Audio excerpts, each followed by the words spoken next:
Hello, जय Hind. Practice set 1 का solution करने जा रहे हैं, जो आपका मीडियम लेवल और हार्ड लेवल का पेपर था।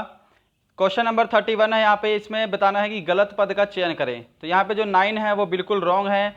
ये सभी के सभी क्या है, प्राइम नंबर की सीरीज है। जो 9 है ये विषम संख्या है, यानी कि प्राइम नंबर वो होते हैं जो सिर्फ अपने ही पहाड़े पर कटते हैं और किसी भी अंक से नहीं कटते।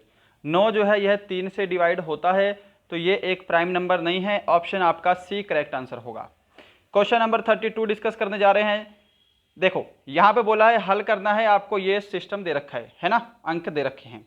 आप देखो यहाँ पे 8.340, 0.85, नेक्स्ट आपका 4.231। इसको बस सबको टोटल करना है। तो टोटल करेंगे फटाफट से। यहाँ पे एक आ गया, 5 4 9, 9 और 3 कितने होते हैं, 12 होते हैं। हांसी लेक 8 4 12 और 2 14 का 4। हांसी लेक यहाँ पे 13.421। ऑप्शन यहाँ पे बी आपका करेक्ट आंसर होगा। क्वेश्चन नंबर 33 है आपके सामने। स्टार का न्यूनतम मान क्या होगा जबकि इस संख्या को पूर्णतः 8 से विभाजित कर दे, है ना, जो कि इस संख्या को 8 से विभाजित कर दे। अब यहाँ पर आप डायरेक्ट भी कर सकते थे। 8 का डिविजिबिलिटी रूल ये कहता है कि कोई भी बड़ी से बड़ी संख्या 8 से तभी विभाजित होगी जब उसके लास्ट के जो 3 डिजिट हैं वो 8 से पूरी तरह भाग हो जाए। यानी कि हमको बस लास्ट के 3 डिजिट चेक करने हैं और आपका आंसर आ जाएगा। देखो यहाँ पे आंसर मुझे मालूम है, तो मैं आंसर डायरेक्ट सी को पुट कर रहा हूँ। ऑप्शन सी आपका करेक्ट आंसर होगा। अगर मैं यहाँ पे 432 लिखता हूँ, लास्ट के 3 डिजिट ले रहा हूँ मैं, ओके। इसको 8 से भाग करेंगे, अगर ये 8 से पूरा भाग हो गया तो आपका ये पूरी की पूरी संख्या भी 8 से भाग हो जाएगी।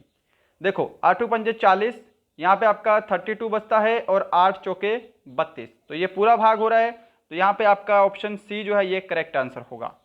क्वेश्चन नंबर 34 है आपके सामने। सिंपल सा है टाइम एंड वर्क से, कि पी एक मेज को 16 दिन में बना सकता है। ये पी है, किसी मेज को बना रहा है 16 दिन में। क्यू उस मेज को बनाता है 20 दिन में, ओके। अब यहां पर मैं डायरेक्ट कर रहा हूं।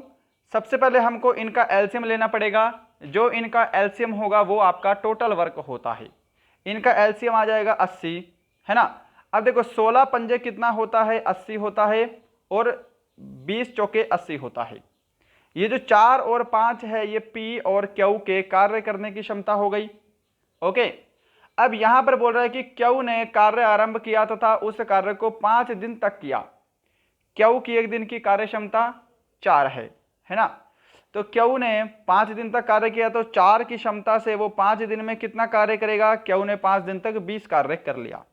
अब यहां पर समझिएगा कि टोटल कार्य आपका 80 है, जिसमें से जो 20 काम है ये क्यू ने पूरा कर लिया है। तो अब कितना काम बचा है आपका, 60 यूनिट काम बचा हुआ है। अब जो 60 यूनिट काम है, बोल रहा है कि शेष कार्य को पी कितने दिन में करेगा। पी की कैपेसिटी कितनी है, एक दिन की 5 है, तो टोटल यूनिट काम 60 बचा है। पी की कैपेसिटी 5 है, तो 60 को 5 से भाग कर देंगे, तो पी उस कार्य को 12 दिन में कंप्लीट करेगा। ऑप्शन आपका बी यहां पर करेक्ट होगा। क्वेश्चन नंबर 35 पे चलते हैं, आपके सामने है। जल्दी से इसका आंसर देंगे कि एक अर्धवृत्त का क्षेत्रफल इतने वर्ग सेंटीमीटर है, तो इसकी त्रिज्या क्या होगी। अब सबसे पहली बात है, अर्धवृत्त के क्षेत्रफल का सूत्र पता होना चाहिए। अर्धवृत्त के क्षेत्रफल का सूत्र होता है π/2 r स्क्वेयर, ओके। तो यहाँ पे डायरेक्ट करेंगे। देखो पाई का मान होता है 22/7, है ना। यहाँ पे गुणा मैं 1/2 भी कर लेता हूँ क्योंकि π/2 है, और यहाँ पे क्या है, मल्टीप्लाई आर स्क्वेयर।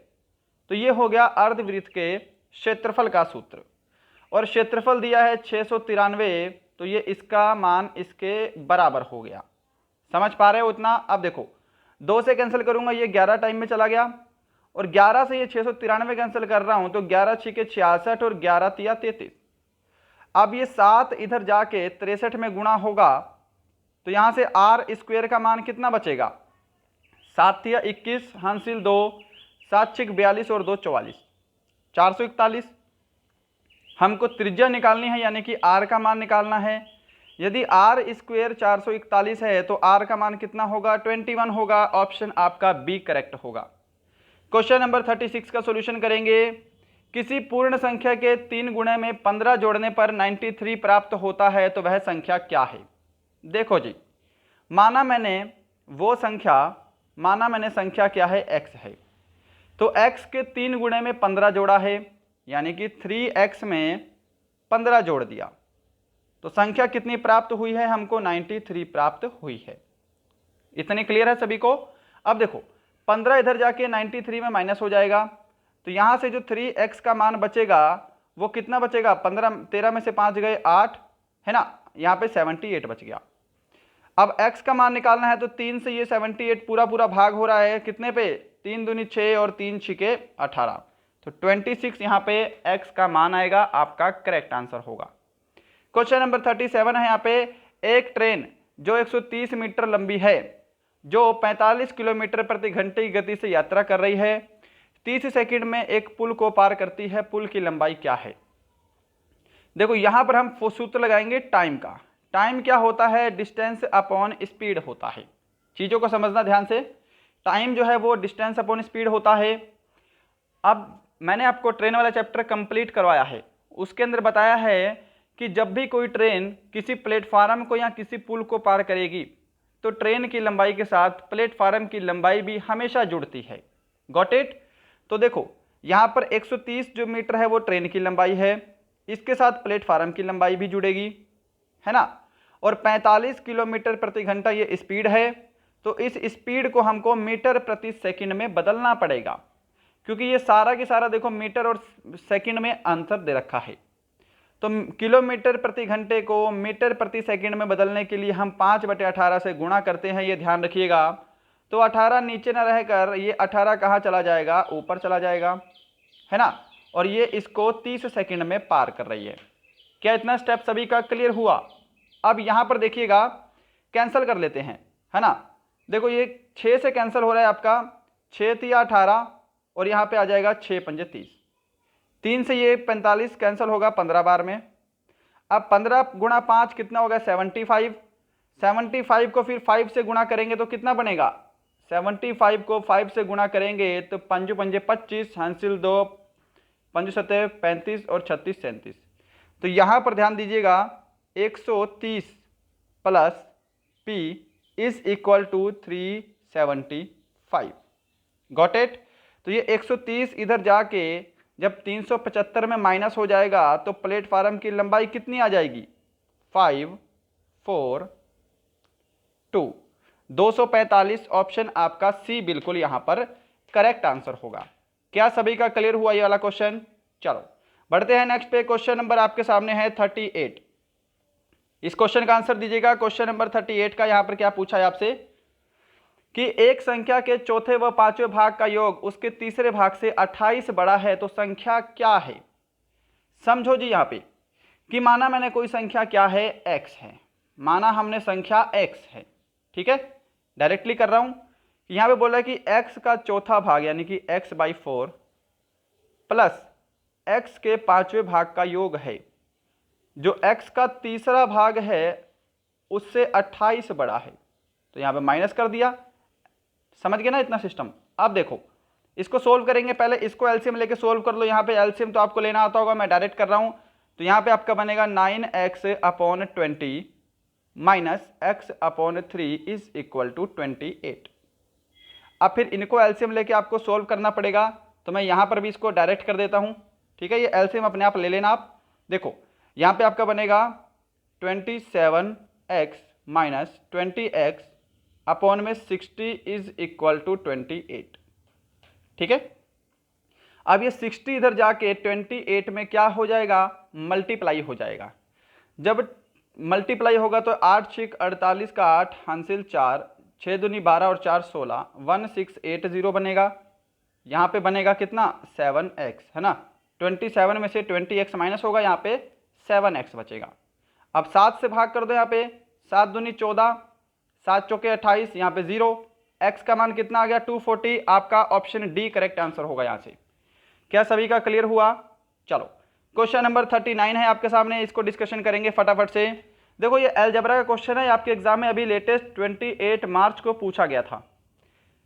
क्वेश्चन है आपके सामने x + 1/x is equal to 2। Then आपको बताना है x की पावर 3 + 1/x की पावर 3 का मान। अब यहां पर आपको मैं एक डायरेक्ट आइडेंटिटी बताता हूं। जब भी आपके सामने x/1/x का मान 2 हो तो हमेशा x की वैल्यू 1 होती है। ठीक है, हमेशा x की वैल्यू 1 होती है जब भी यहाँ पे 2 हो, और अगर यहाँ पे -2 होगा तो x का मान आपका -1 होगा। सिर्फ इस केस में होगा, ध्यान रखिएगा। ठीक है, तो आप इसको डायरेक्ट भी कर सकते हो। यहाँ पे आपको x का मान 1 पुट करना है, 1 की क्यूब प्लस 1/1 की क्यूब। तो सोल्व करने के बाद यहाँ पे आपका 2 ही आंसर आएगा, ऑप्शन सी। ये तो रहा पहला तरीका। अब सेकंड मेथड समझिएगा कि जब भी x की पावर 1/x कुछ दे रखा है आपको, यहाँ पे मान लो आपको 2 दे रखा है, अगर कुछ भी देता 2 की जगह कुछ और होता तब इस क्वेश्चन को कैसे करते, और आपसे पूछा है x की क्यूब प्लस 1/x की क्यूब। तो सूत्र ध्यान रखिएगा, p की क्यूब माइनस 3p, ये आपका इसका सूत्र होगा जब भी आपको पावर 3 में पूछा है। ठीक है, अब p क्या है, ये 2 है, ये जो p है ये आपका p बन जाता है। तो 2 की क्यूब करेंगे 8 माइनस 3p यानी कि 6, तो यहाँ पे आपका 2 आंसर फिर भी आएगा, ऑप्शन सी वाला। क्या सभी का ये वाला क्वेश्चन भी कवर हुआ है ना? चलो बढ़ते हैं नेक्स्ट क्वेश्चन पे। क्वेश्चन नंबर 40 है आपके सामने स्क्रीन पर। क्वेश्चन नंबर 40 के जो आंसर है वो दूसरे पेज पे है, हम इसको डायरेक्टली कर लेंगे कि 20 व्यक्ति किसी काम को 5 दिन में करते हैं तो 15 व्यक्ति उसे कितने दिन में पूरा करेंगे। डायरेक्ट कीजिएगा ऐसे क्वेश्चन को, 20 व्यक्ति किसी काम को 5 दिन में करते हैं डिवाइड बाई 15 व्यक्ति उस काम को कितने दिन में करेंगे। 5 या 15, यहाँ पे आपका 20/3 दिन आपका करेक्ट आंसर होगा। Got it? चलिए ठीक है ना, ऑप्शन आपका सी वाला करेक्ट होगा। अब क्वेश्चन नंबर यहाँ से 41 को देखो जल्दी से, क्या बोल रहा है कि 4, 6 और 8 इन तीनों संख्याओं का लघुत्तम समापवर्तक बताना है। तो ये तो 24 है, इसको मैं सोल्व नहीं कर रहा हूँ, सिंपल सा क्वेश्चन है। ओके, क्वेश्चन नंबर 42 देखो यहाँ पे दे रखा है, यदि अनुपात में 3 व्यक्तियों की वर्तमान आयु इतनी है, 8 साल पहले उनकी उम्र का योग 56 वर्ष था, उनकी वर्तमान आयु का पता लगाएं। तो देखो प्रेजेंट में इन तीनों की आयु का जो रेशो है वो है 4:7:9, परंतु 8 साल पहले इनकी टोटल आयु थी 56 वर्ष। 8 साल पहले, और ये रेशो क्या है, ये रेशो आपका प्रेजेंट का है। तो ये जो आपका, अब आप एक काम करो कि ये जो आपकी 8 साल पहले इनका टोटल था इसको भी आप प्रेजेंट में लेके चले जाओ। ठीक है, तो तीनों व्यक्तियों की 8-8 साल बड़ी होगी, तो प्रेजेंट में इन तीनों व्यक्तियों का टोटल कितना हो गया, 56 में 24 जोड़ोगे 8 या 24, क्योंकि तीनों की 8-8 साल बड़ी है। तो प्रेजेंट में जो इनका टोटल होगा वो होगा इनका 80। समझ गए? तो देखो प्रेजेंट में रेशो का टोटल कितना है, 7 और 4 11, 11 और 9 20। प्रेजेंट में रेशो का टोटल 20 है और प्रेजेंट में आयु का टोटल कितना है, 80 वर्ष है। ठीक है, तो दोनों एक दूसरे के बराबर हो गया, तो एक रेशो का मान यहां से कितना आ जाएगा, 4 आ जाएगा। आपसे बोला है उनकी वर्तमान आयु का पता लगाएं। तो देखो एक रेशो का मान 4 है, तो 4 चौके 16, 4 सत्ते 28 और 4 निमे 36। ऑप्शन आपका बी बिल्कुल यहां पर करेक्ट आंसर होगा। क्या सभी का क्लियर हुआ ये वाला क्वेश्चन भी, है ना? आप जो 56 वर्ष इसकी 8 साल पहले की आयु का टोटल था, इनको प्रेजेंट में लाके इसके बराबर रख देना है, आपका आंसर आ जाएगा। चलिए क्वेश्चन नंबर 43 है, उस वर्ग का क्षेत्रफल ज्ञात करें जिसके विकर्ण की लंबाई 6 मीटर है। डायरेक्ट करना इस क्वेश्चन को, जब भी किसी वर्ग का आपको विकर्ण दिया है तो क्षेत्रफल निकालने का सूत्र ध्यान रखिएगा, 1/2 और जो विकर्ण है इसको हम डायगोनल बोलते हैं, डायगोनल का स्क्वायर। ये आपका डायरेक्ट सूत्र है क्षेत्रफल निकालने का। तो 1/2, विकर्ण की लंबाई 6 मीटर है, तो 6 का स्क्वायर कितना हो गया, यहाँ पे 36 हो गया। 2 से भाग करेंगे तो यहाँ पे आपका 18 वर्ग मीटर करेक्ट आंसर होगा, ऑप्शन सी। क्वेश्चन नंबर आपके सामने है 44 कि एक त्रिभुजाकार खेत की भुजाएं क्रमशः 20 मीटर, 21 मीटर और 29 मीटर लंबी है। इस खेत में 25 रुपये प्रति वर्ग मीटर की दर से फसल काटने का खर्च क्या होगा। डायरेक्ट कीजिएगा, त्रिभुज का क्षेत्रफल निकाल के उसमें आपको 25 वर्ग मीटर से जो आपको दे रखा है खर्चा, इससे गुणा कर देना है, आपका यहां से करेक्ट आंसर आ जाएगा। ठीक है, अब यहां पर देखो इसमें आप हीरोन सूत्र मत लगाना, ये पाइथागोरस वाला सिस्टम है, क्योंकि ये आपका समकोण त्रिभुज बन रहा है। ये मैथ की ट्रिपलेट है, ये 20 है, ये 21 है, ये आपका 29 है कर्ण, ये आपके मैथ के ट्रिपलेट हैं। पहले ध्यान देना कि यहाँ पे आपको रकम क्या दे रखी है, ये आपको गणित की ट्रिपलेट दे रखे हैं, यानी कि ये एक समकोण त्रिभुज बनता है। समकोण त्रिभुज के क्षेत्रफल का सूत्र क्या होता है, 1/2 गुणा आधार गुणा ऊंचाई, यही होता है ना। तो डायरेक्ट कर लो, 1/2 आधार 20 है, ऊंचाई आपकी 21 है, और डायरेक्टली 25 से गुणा, यहां पर डायरेक्ट 25 से गुणा भी कर दो। समझ गए। अगर आप इसको सोल्व करेंगे तो 5250 आपका राइट आंसर होगा, ऑप्शन बी। समझ पा रहे हो ना। चलो क्वेश्चन नंबर 45 है और हमारे पहले मॉडल पेपर का लास्ट क्वेश्चन। यहां पर दे रखा है कि यदि x + 1/x is equal to 3 है तो x² + 1/x² का मान क्या होगा। देखो x + 1/x is equal to 3, then x² + 1/x² का मान बताना है। इससे पहले हमने किया था x³ + 1/x³, उसमें क्या सूत्रफल लगाया था हमने, सूत्र लगाया था p³ - 3p, है ना। परंतु यहाँ पे स्क्वायर वाला केस है तो यहाँ पे ध्यान रखेंगे p² - 2 ये इसका सूत्र रहेगा। और ये अलजेब्रा वाले जो क्वेश्चन है इसके ऊपर मैं आपको एक अलग से वीडियो भी डाल चुका हूं अपने जो हमारा चैनल है शुभम ई क्लासेस पे, ठीक है। अगर वो नहीं देखा है तो जरूर देखिएगा। देखो अब p यहाँ पे 3 है, 3 का स्क्वायर 9 - 2 7 आपका करेक्ट आंसर आएगा, ऑप्शन बी। तो ये आपके पहले वाले मॉडल पेपर का सॉल्यूशन था। मैं उम्मीद करूंगा सभी को समझ में आया होगा। अगर आपका इनमें से कोई भी क्वेश्चन पे डाउट है तो आपने जरूर इसको नोटिस किया होगा। मिलते हैं सेकंड मॉडल पेपर के साथ। जय हिंद।